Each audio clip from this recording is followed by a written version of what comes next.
We talked last night about how to investigate claims and use an evidential approach to determining if God really exists. Now, today what I want to do is, now that you've got that, what do you do with this information? How is it you can take this now and apply this? You can actually communicate what you've learned in this conference to a world around you. Because it seems like there's scripture that kind of tells us that we ought to be in the world. Even here you have in the Gospel of Matthew where he says that you ought to be in the world. Even with those people who judge you harshly. Here he says, you've heard that it was said that you shall love your neighbor and hate your enemy, but I say to you, love your enemies and pray for those who persecute you. Doesn't that sound like a command to get out of your comfort zone and get into the world? I think it is. At the same time, we are also told to be careful not to become of the world, right? And you see this all the time in different passages of Scripture, like this one. Do not love the world or the things in the world. If anyone loves the world, the love of the Father is not in him. So we have this tension between a call to action, to be in the world, yet not to be of the world. And I want to help you with that because it turns out there is a group, and some of you are represented in this audience today, of people who understand this tension, and you work with it every day because you are part of that first responder community. A community that has to train and wear uniforms that distinguish them from the world. You clearly know who they are. They stick out like a sore thumb. They've got lights on their cars and different kinds of paint jobs on their cars, and they wear uniforms. And they train exclusively. They hang out together. They have a certain code, hopefully, that they're obeying. That's why, for example, you think when somebody breaks that code, that's not right. Their code should be higher than ours. Well, no kidding. They are to be otherly. Yet, you know, at the snap of a finger, they're going to be called into the world to act. It's kind of like what we have to do, right? We're to be otherly, in some way different than the world, but also willing to jump right in and act. So I want to give you a few attributes of first responders that you can actually embrace as a Christian that might help you. Now, I've written a book about this. It's called Forensic Faith. And it's a book that really talks about 4 attributes of first responders that we could embrace as Christians. And today, on my second talk, I'm just going to talk about the last category, that category of convincing communication. Because at some point, you've got to be able, especially if you're a detective, you have to be able to communicate, what have you learned about this case? I got to convince first a district attorney to file it, and then we got to convince a jury that it's true. So we're going to learn some things from that process that I think will help you communicate what is true about Christianity to the world around you. And we'll do it from this last segment. Now, I am asked all the time by people who watch these things on Dateline, because my cases, almost all of them have been on Dateline. We're getting ready to film another one this month. And these cases typically then are like, how do you do this? I mean, how do you win? Where is it, Jim, in that process of a trial that you actually win your cases? Because there's several steps in a jury trial, right? Is it in the opening statements? Is that where you convince people that this is true? Well, we spend a lot of time in opening statements, I will tell you that. I mean, we spend probably 2 to 4 hours in our opening statement. And it's very robust. And I'm sure some people come away being convinced, but that's not really where we win cases. And we don't win cases in the evidence show, the 5, 6 weeks, 8 weeks in which we're calling witnesses and showing certain pieces of evidence. That's not really where we win it either. We don't even win it in closing arguments. We don't win it in rebuttal. We don't even win it in the jury deliberation. You want to know where you win jury trials? You win them in jury selection. Stinks, right? I mean, doesn't that feel like, oh, really? Yeah, really. Sadly, this is true. Because if you pick the wrong people to sit in the box, neither side's going to do a good job. By the way, the defense feels the exact same way about this. Both sets of attorneys know that this is the key to success. That's why there's a show called Bull, right? You guys probably seen this on TV. What is he? Well, it's not, it's crazy, but that's another. Remember, the first 48 is the only good show. But if you don't do that thing right, you're never going to get to that thing right. So it all comes down to jury instruction. I'm going to give you 5 tools today to help communicate to a lost world. The first one is simple. You have to start thinking about your jury selection. And most of us never consider this aspect of communication. We never do. We just go ahead and launch our whatever we believe on everyone around us without ever thinking clearly about, well, wait a minute, is that person even a good juror to begin with? That's important. Now, what am I looking for when it comes to jurors? Well, I need folks that care. If you don't want to be there, now the judge may still force you to be there because judges get tired of people who come in with excuses. They just do. And they'll get angry with you. If you've ever been in a jury selection process, you probably have seen this. Oh, I can't do it because I've got this or that or this or that. Do you live in America, ma'am? Yes. Then you're going to be here for this jury. I don't want that person, though, really, because that person doesn't really want to be here. And I'm looking for somebody who's passionately interested before I begin. Does that make sense? I'm also looking for people who are unbiased. Now, look, we all have opinions. You're not going to be able to put an opinionless group of 12 into a jury box because we all have thoughts, ideas. You might even call them biases. We ask people, are you willing to suspend your bias long enough to do the right thing in this trial? I get it that you might be inclined in one direction or the other, but can you suspend those biases to do the right thing? If you can, you're in. And the last thing I'm looking for are people who are not so arrogant that they think they can't be taught anything. That's why I will very seldom impanel an expert, right? Let's say this guy was murdered by a fault. They rigged the electrical system and started a house fire. Now, I'm going to call an electrical expert to talk about that in the jury trial, but I am certainly not going to impanel an electrician because that guy's likely to think so much of his own opinion that he won't listen to the expert. Make sense? And cold cases, I'll tell you what I love more than anything else. Engineers. Give me engineers. Give me 12 engineers, please. I'm telling you, engineers puzzle. They know how to puzzle and problem solve. And when these complex cases come together, they are able to puzzle them. So I'm always looking for engineers, just so you know. Now, in the end, we have to fill that jury box. And we're going to start with a room full of people. It might have 70 plus people in the room. Now, not everyone's going to get in the jury box. Most of these people are not going to get in the jury box. We are actually going to be able to select which ones we want. And we have a number of exclusions, people that we can exclude. Both sides have a number they can exclude. Did you know that? It's true. Now, I'm going to put 12 in the box, plus maybe an alternate, 4 alternates if it's a long trial. So in case someone gets sick or whatever, disqualified, I'll still have people who are hearing the case who can jump in the box. Got it? So I'm maybe going to pick between 12 and 14, 16 people, something like that. Got it? Now, what am I doing? I'm asking questions. We're interviewing each of these jurors in front of the other jurors because we know that that entire room of 70 plus people has a spectrum, a continuum of bias. In other words, all the people in this room can be divided into 2 groups along this bias. There are 2 groups sitting in that room. There are people who are in that room who love cop shows. They love cops. They love prosecutors. They watch those things on TV. They trust anything any cop has ever said. They just think if there's a guy coming in a jumpsuit, handcuffed, and they uncuff him, they sit him in that chair, he's got to be guilty. They are pro-prosecution to a fault. Now, there are people also who have had a bad experience with police. And they maybe know somebody who was falsely accused, maybe even falsely prosecuted. And so they have just the opposite view. They will never trust. You come in a uniform, a police uniform, he's a liar. I know he's a liar. He's in a uniform. That's the other group. Now, these 2 groups can be divided in half, okay? I'll just do that for you right now. The first group are people who are so inflexible in their desire to prosecute people. They're so much in the camp of the prosecutor that no matter what it could be the worst possible case, they'll still convict the guy. Then there are people who are pro-prosecution, but they're in group 2. They're on the pro-prosecution side, but they're fair. If you don't have enough evidence, they're not going to convict. They might be with you to begin with, but they are going to be able to put that bias aside to do the right thing. Then you got people on the other side of the ledger who are in the third group who also are kind of pro-defense attorney, but if there's enough evidence, I'm sorry, this guy's guilty. They're going to prosecute. They're going to convict, rather, because they are able to suspend their bias to do the right thing. And then you have people in group 4 who are so pro-defense that no matter what you do, you could have the best case ever where the entire nation is watching on TV and going, wow, that dude is guilty, and he still doesn't get convicted. This is the 4 groups. Now, what are we doing when we're trying to communicate this?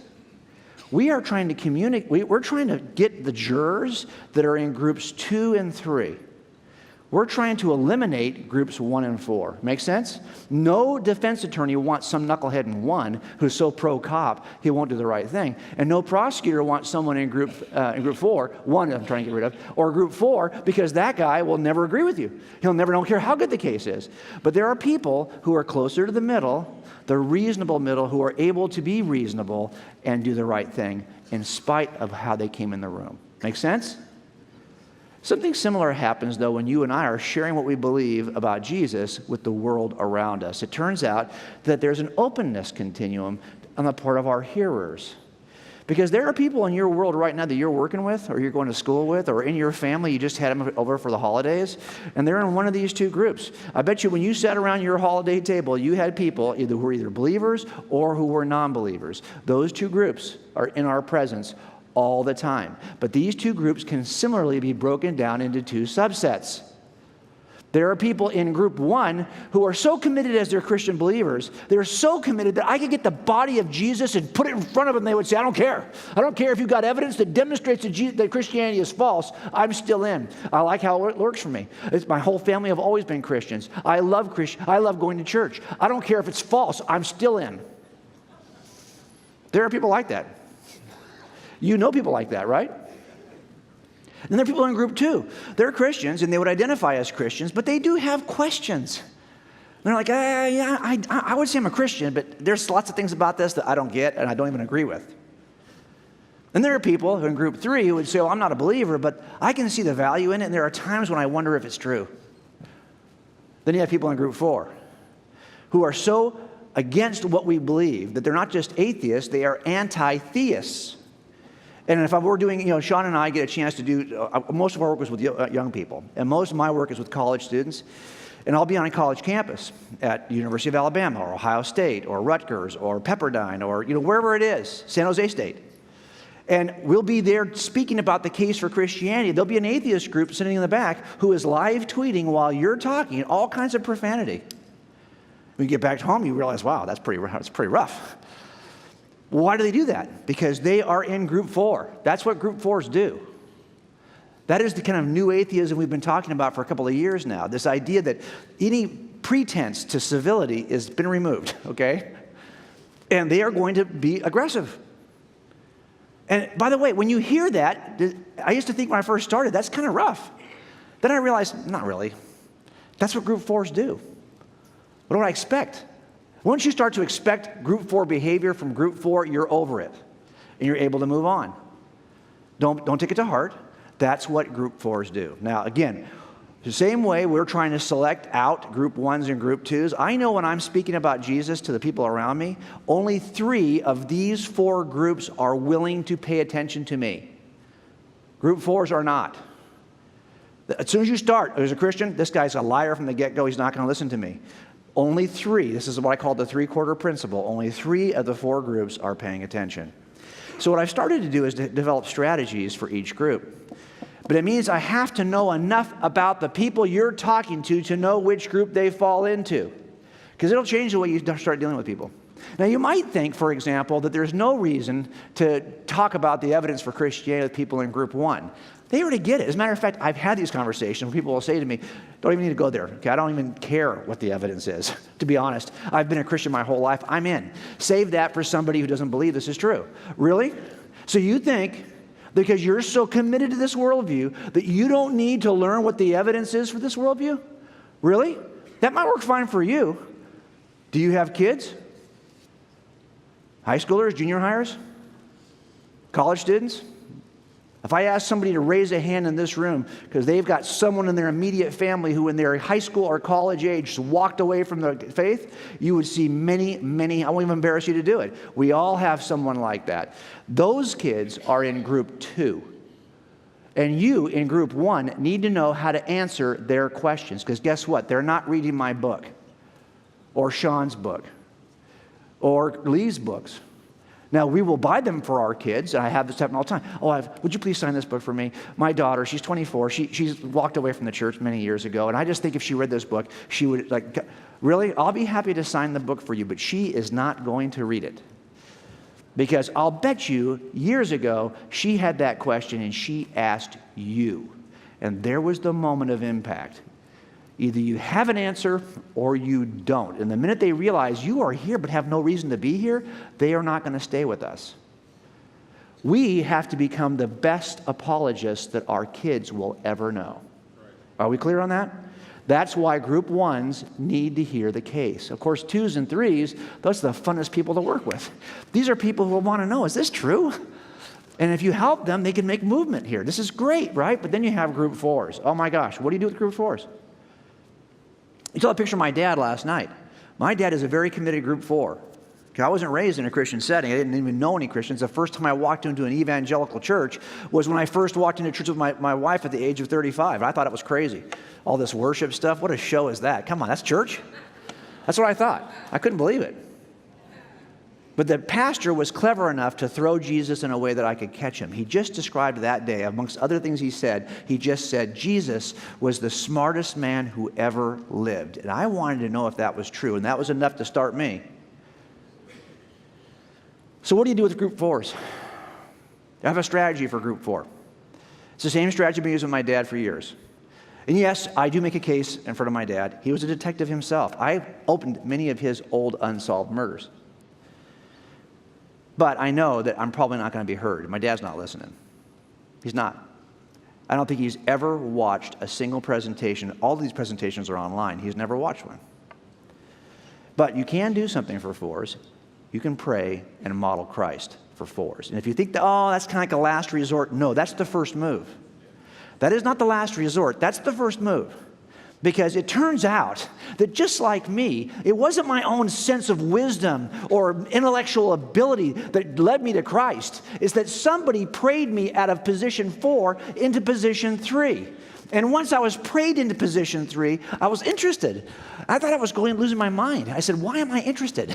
I have never been interested in this stuff. And suddenly I want to read everything I can read. What was going on there? Somebody had prayed me into 3. And now I was hearing it. So we can make a difference. You know, Sean and I have been leading. I started this back in the early 2000s. We would take our students on trips to teach them theology to Salt Lake City. If you want to learn Christian theology, talk to Mormons. They hold a very different theology, but it has the same terms. You'll have to learn your theology to talk to them about their theology. So I would take them there for a week. It taught theology to my students. And I wanted to teach my kids about the evidence for Christianity, so we started taking them to UC Berkeley, because it's a great place to engage people who don't believe what you believe. But as I was teaching this to students at Sean's house, the students would start showing up with T-shirts that they ended up wearing to Berkeley. And it simply said, we will pray for group 4. That's what you do for group 4. You pray for them.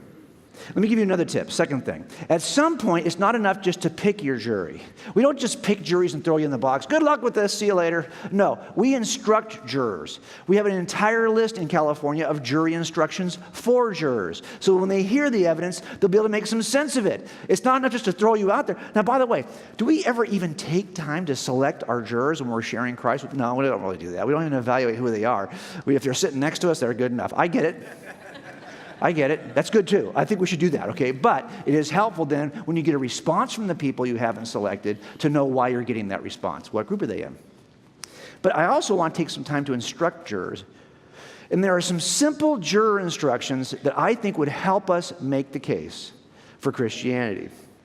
I'm going to give you just one today. I've written about 10 in the book, but I'm going to give you one jury instruction that I think makes a difference when we're trying to make a case for the New Testament. I mean, let's face it, you got all these accounts of Jesus, 4 accounts, and they don't agree.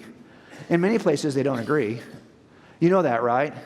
So, for example, Jesus, on the day he is risen from the grave, how many women are at the tomb? How many? How many? 2?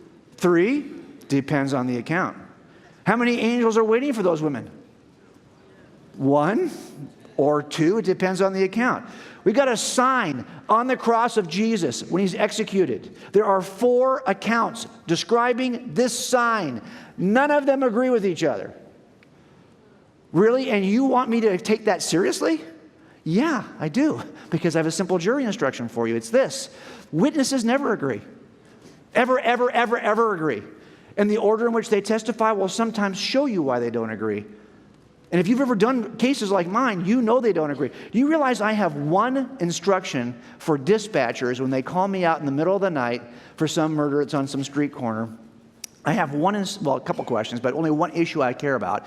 So I will typically ask them, hey, are there officers on scene? I hope there are.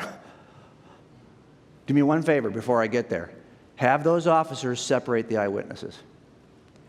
Only instruction I have. I'll take care of everything else when I get there. But before I get there, you make sure those witnesses are separated. Why? Because if you don't separate those witnesses when I get there, those 4 people are going to tell me the same story because they've had an hour to talk to each other about it and reconcile what they think might be differences. Really? I don't want you to do that. I don't want the same story 4 times. I want the subtle differences. So let me give you an example. Let's say I'm responding to a robbery, and there are 4 witnesses to the robbery. So the first witness tells me a description of our bad guy, and she says, well, he wore a white T-shirt and jeans, his hair was short, and he yelled a lot. Okay. She's responding to several issues that I've been asking her about. What did he wear? What did he look like? What did he say? Great.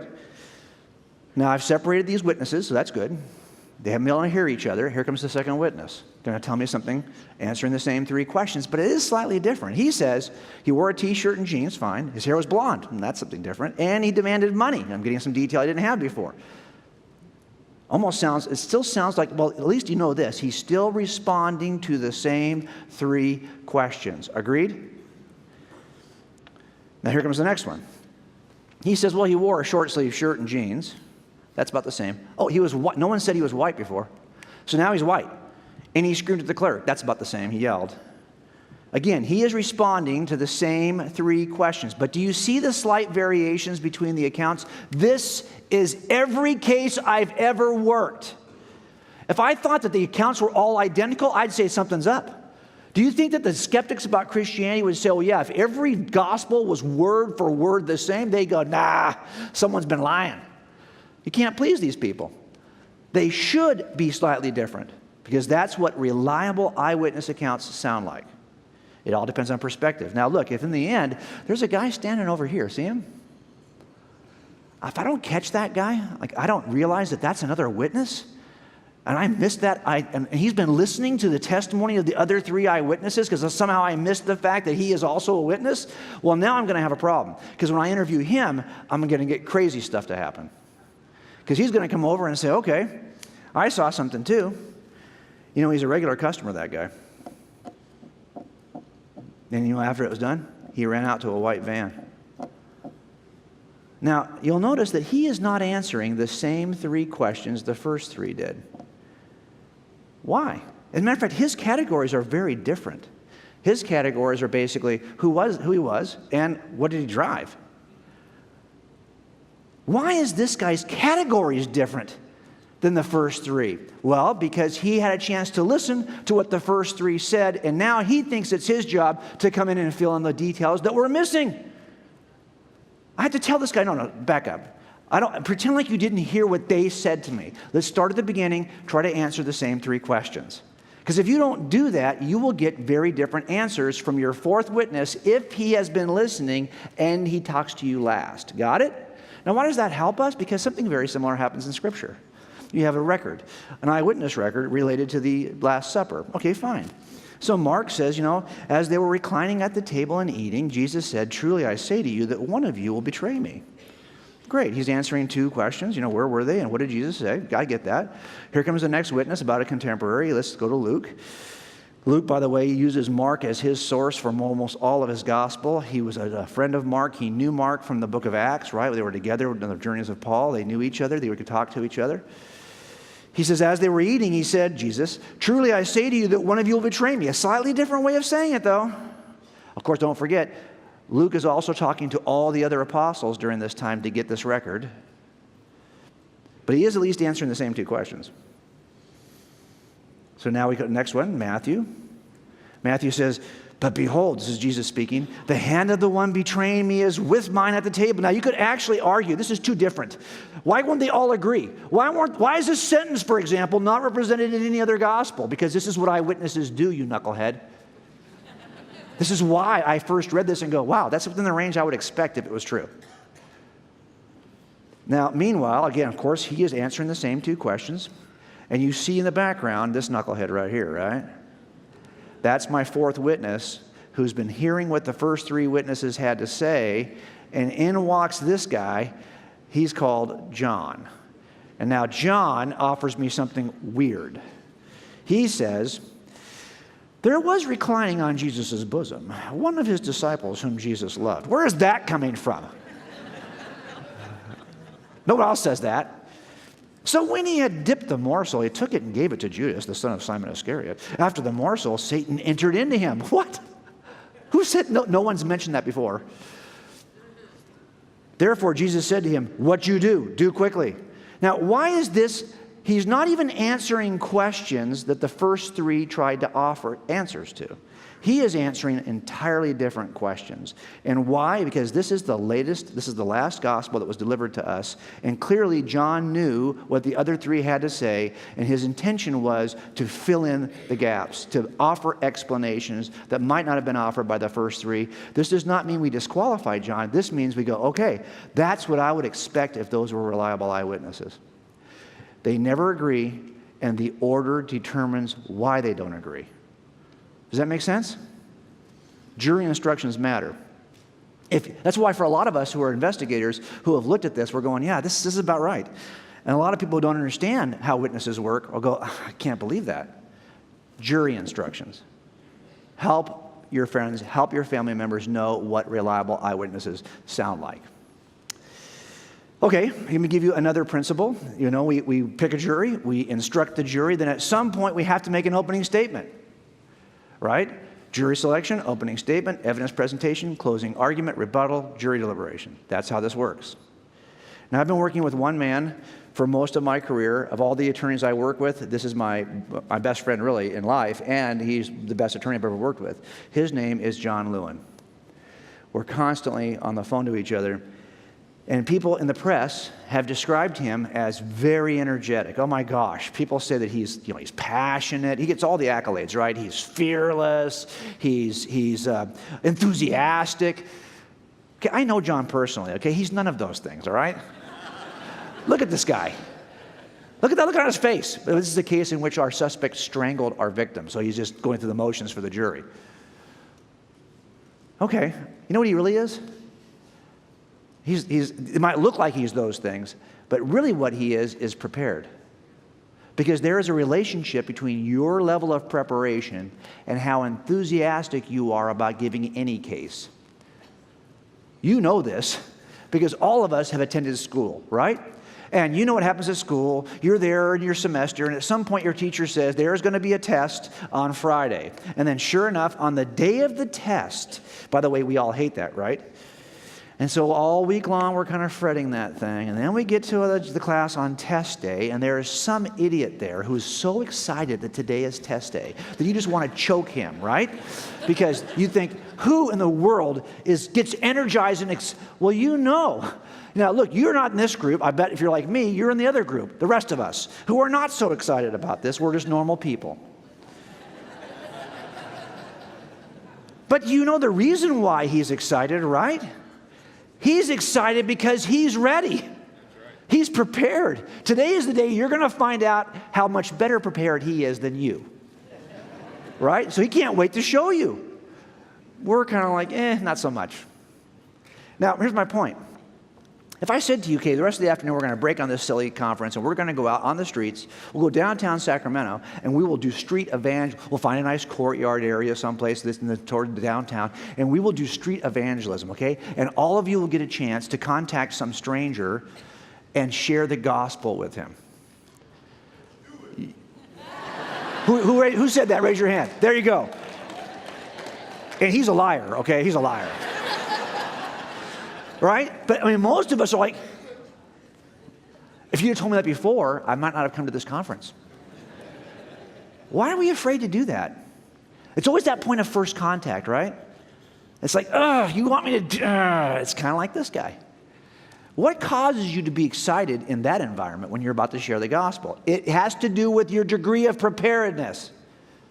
If you know how you're going to initiate this conversation, because you do this all the time, you're prepared, this is no big deal. On the other hand, if you've never done this, It's like, and by the way, we spend most of our lives trying to avoid this. Don't lie, you know you do. By the way, those of us who are speakers who will teach evangelism, we get on the plane on the way home and we put in our earphones and try to stay focused on our paperwork.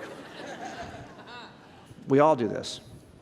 But it does come down to your degree of preparedness. I want to give you a couple of ways to start so you're prepared when you get that chance, okay? One is from a book called Unsilenced. This is a self-published book by a friend of mine named James Picardo. And he has a way of starting conversations that, although it might seem awkward to you a little bit, it has never failed. It's awesome. Here's what he does. He walks up to anybody. You could be sitting together anywhere. He'll say, my name is Jim. Nice to meet you. Hey, have you ever thought about what happens when you die? That's it. Some version of that. Have you ever thought about what happens after this life or when you close your eyes for the last time? This opening statement works for him. And here's why it works.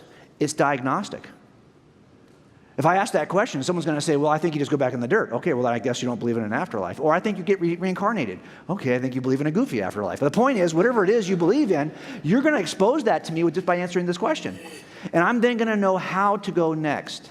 So what he has done in his book, Unsilenced, is he has simply given you the opening line and the 4 ways anyone ever responds to this so you're ready.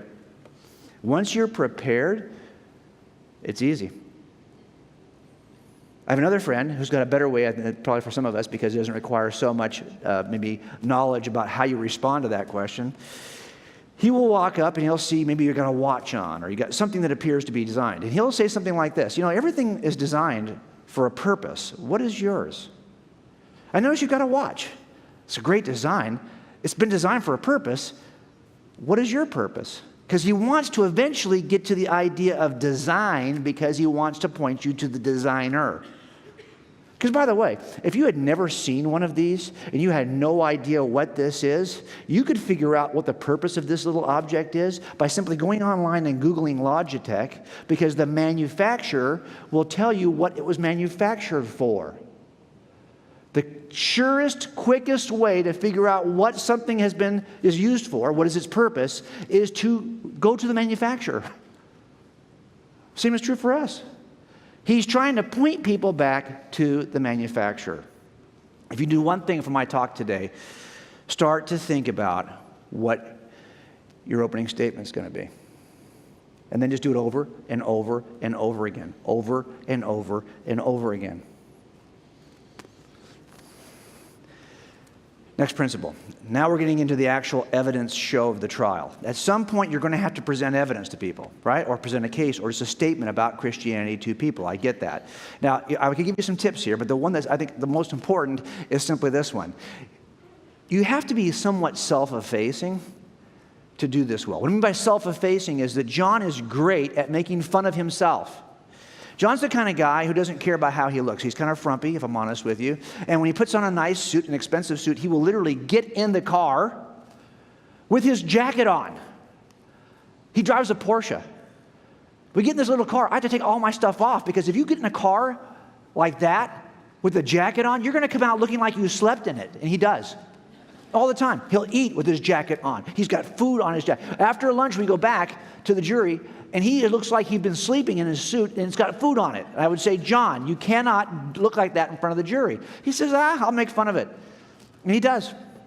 And because he can make fun of himself, juries love this guy. They love this guy. He's funny. He's self-effacing. He doesn't think too much of himself. Why is that important? Because in a jury trial, we want the jury to focus on the evidence that we are presenting. That's what we want them to focus on. We don't want them to focus on this guy. And remember, they're going to see the evidence one time. We're going to call that witness one afternoon of 6 weeks. They're going to get that evidence shown to them on one afternoon of 6 weeks. But you know what? That knucklehead is going to be in front of them for the entire 6 weeks.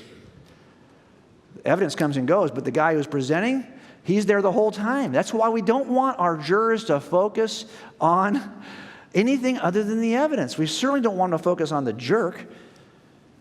So we don't want to be a jerk. Now, the reason why I tell you that is if we would do some street evangelism today and you meet someone in the street, well, that's not that hard, right? Because you're in front of these guys one afternoon and you're sharing the gospel with somebody. You're doing that in a millisecond, okay? I mean, it's happening pretty fast is what I'm trying to say. And they get one chance to see you. You can act that way now. Think about the last time you tried to talk about your Christian beliefs with your family members. Why is that a little bit harder? It's harder because in our families, they've known us for years. We've been in front of that jury for a long time. And now you're going to say something about this? Really? Why did you wait so long? Why are you this way if that's true? I knew when I was working with my dad that I was going to have to be careful because I want him to accept the gospel. And my son does too. But we know that he is watching us. And he is watching us a lot longer than he's going to hear anything from us. So we have to be gracious. We have to be self-effacing. And so do you. The gospel, as I say, is offensive enough. We don't need to make it more offensive. One more tip in this regard, and that is that we have to be preemptive. I don't know if you know this or not, but when the defense comes in, we are never surprised by anything the defense is going to present at trial. And they are never surprised by anything that we are going to present at trial, because weeks before we got to trial, we have to disclose this to the opposite side. We disclose to them everyone we're going to call so no one gets blindsided. And they disclose to us everyone they're going to call so we don't get blindsided. And that is a discovery process. It's called discovery. Every piece of evidence that we're going to use, we show them in advance. So when we finally get to trial, and now we have an expert witness who stands up there, we're not surprised by that guy. There's no, that's on TV that happens, but it doesn't happen in real trials, okay? Because we have done our homework. We know everything about that piece of evidence, and we know everything about the expert or alleged expert who is going to present that piece of evidence. So we've already done our homework. We know everything about the evidence and the person who's presenting it. Now, why do I say that? Because something similar has to happen for us. If you want to do this well in the end, you have to know what the other side is going to say. You have to do your homework. It's like a process of discovery. Right? Instead, this is going to be, well, what is the evidence? What are they writing about us? And what is their story? We need to know what is the evidence and master that. And we also need to know everything there is to know about the people who are offering it. It's just like a jury trial. Make sense? Now, have you read these books? Have you studied these guys? So you know anything about them? Trust me, they've studied us. That's how they wrote those books to begin with. They're writing those books as a response to us. We have to study them. Last thing. You got to make a closing argument persuasively. We talked about jury selection, instructing juries, opening statements, evidence presentations, and now finally we're going to talk about a closing argument. Now, I grant we're going fast. You probably feel like you've been drinking water out of a fire hose this whole weekend. I get that. And of course, we all try. That's why we write books. I can tell you that as an atheist, I never trusted any Christian who was selling anything. God's got a sense of humor, right? Because now here, years later, I'm a Christian selling books. But I will tell you, I am not interested in book sales. What I'm interested in is you guys doing what it takes to be the best equipped that you can be. Now, the only problem with that, of course, is that books are still the best way to deliver that. Which stinks, right? But I'm going to send you PDF files. I'm going to send you, but this is my plea to you. I'm going to send you more material than you can cover this month for free. Read it. Watch it. Listen to it. Honestly, don't just download it and it's on your hard drive. Well, that's great. That's not how discovery works. We have to be a master of the other side's case even better than they are. Now we're going to close. Now, it's tempting to think when you close that it's just you, right? It's just the attorney. She's up there by herself. No, she's got a team. She's got a team of people who are there with her who will help her. Not only that, she's got paralegal help and other people who are part of the support staff back in the office who will help her. And she's also got cops who have been working on the case, who know the case better than anyone, the detectives. They will help her. Then there are experts she's going to call. And they're going to come in and help and testify to help. She's not alone. It might feel like she's alone, but she's not. She's actually part of a much bigger, much more robust team. Does that make sense? Now, it's tempting as you're sharing the gospel with somebody you really care about to feel like it's just you alone versus them alone. It's tempting to feel like you're playing a game of tennis. If I make a mistake and I hit it out of bounds, it's all on me. Everyone's watching. I'm at Wimbledon, and everyone's watching.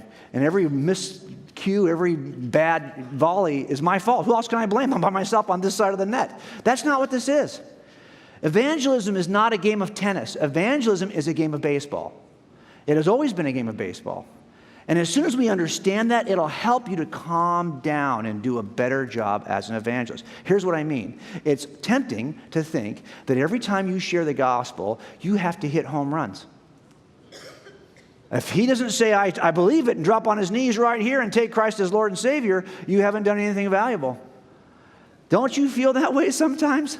Like, what is the goal I'm after with my dad? I want him to become a Christian, but every time I talk to him, it doesn't seem like he's becoming. So I'm back to this home run mentality. Only counts if it's a home run. Not true. I've learned a long time ago working with suspects that I don't try to get cop-outs. Cop-outs or home runs. That'd be great if I could get them just to confess to this. But if I can hit enough singles, enough doubles, enough triples, I'm going to score runs. So I'm only after singles, doubles, and triples. Let me demonstrate to the jury, first of all, that he is a pretty good liar. We're going to set him up in a way that he will have to lie his way out of this, and then after that's over, I'm going to play that for the jury, and they're going to realize, man, he lies about everything. So why should I believe him on this? That's a single. That's a double. I'm looking for those things first. He might confess. I might get a home run. But if I don't, I will have enough singles, doubles, and triples to make this happen. Same is true with us as evangelists. I don't know where my dad is on those base paths, but my job is not to score home runs. My job is to move runners. My job is to get up, because I don't know if he's there. He might be here. He won't tell me, by the way. I know him. He won't tell me. All I'm trying to do is get up to the plate and make contact with the ball.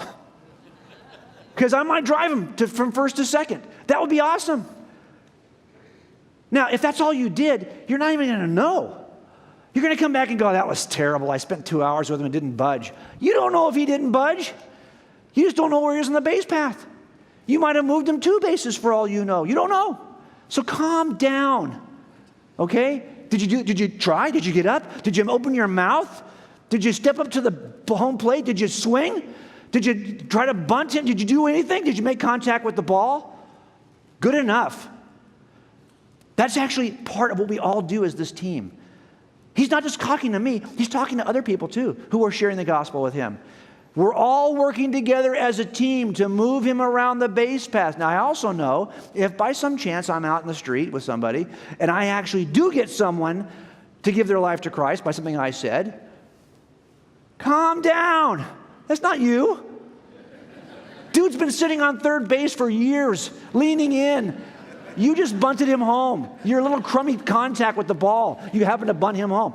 Looks like a home run. No, it's not. But you did something valuable because you made contact with the ball. That's all we're trying to do, because evangelism is, in fact, a game of baseball. So I want you to take a deep breath and calm down when you're sharing what you believe with the people around you, and it seems like on its face, nothing's really happening. No, they're somewhere on that base path. And my prayer is my dad is somewhere on that base path. That's my prayer. By the way, that's why when people say, well, I don't know what he thought in his last few minutes. And you're thinking, really? What are the odds of that? Not bad if he's over here. I don't know. He could be over there. It could just be one last thing that crosses the home plate. So all of you who right now have a loved one that you think you've lost, who in the last minutes of life didn't seem to make a decision for Christ, you don't know that. And you don't know where they were on that base path. We're all thinking they're over here and haven't even taken the first step. But that may not be true. Make sense? Now, what I want to do is just remind you of how you're going to get these resources. This is our website, coldcasechristianity.com. I write here 5 days a week, 3 articles, 1 video, 1 podcast. Because I want you to have daily resources to learn how to do this better. But I'm going to send you everything from this weekend by just going to this hidden page. So again, this cannot be Googled. You can't Google for it because it's hidden. You're going to have to put this in the address bar. Simple, coldcasechristianity.com/resources. Make sense? Now, if you're like me, you care about the evidence. And people ask me all the time, Jim, why are you a Christian? So I'll tell you, I'm not a Christian because it works for me. Because it doesn't work for me. And if you're honest, it doesn't really work for you either. It's hard being a Christian right now. It just is. The culture is not aligned with this. And by the way, if you think that the rejection of the moral teaching of your master is not a rejection of your master, you're kidding yourself. They have rejected us. They have rejected the teaching of Christ. Okay. I always ask my wife, we were together for 18 years before either one of us became a Christian. We were together for 18 years. We've been together for about 20 years since. Of those 2 blocks of time, I always ask her, which do you think was easiest? First half, hands down. Why? Because it's really easy to throw the dart against the wall and just draw the bullseye wherever the dart lands. Right?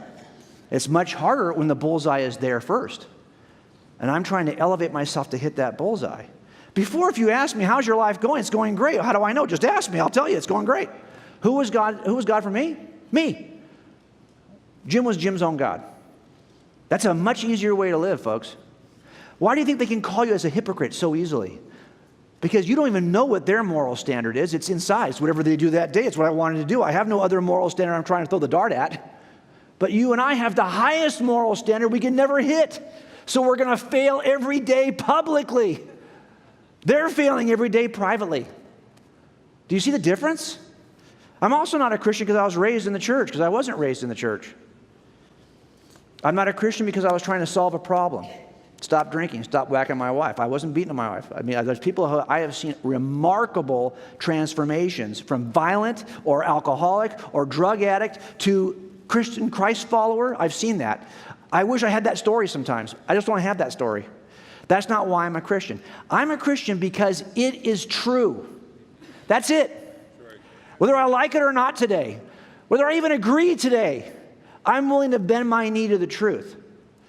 We have to help our friends and family members bend their knee to the truth too. Let's pray. Father, we love you and we know that this is true. And we thank you for giving us a way to determine that it is true. We thank you for just making it possible for us to know that with certainty. Help us now to represent you better. Help us to find the energy. Help us to remain passionate. Help us to stay in your moral will so we don't make a fool of ourselves or bring shame to you. And we ask you this with the power of the Holy Spirit in the name of your precious Son, Jesus Christ. And everyone says, amen. Thanks, guys.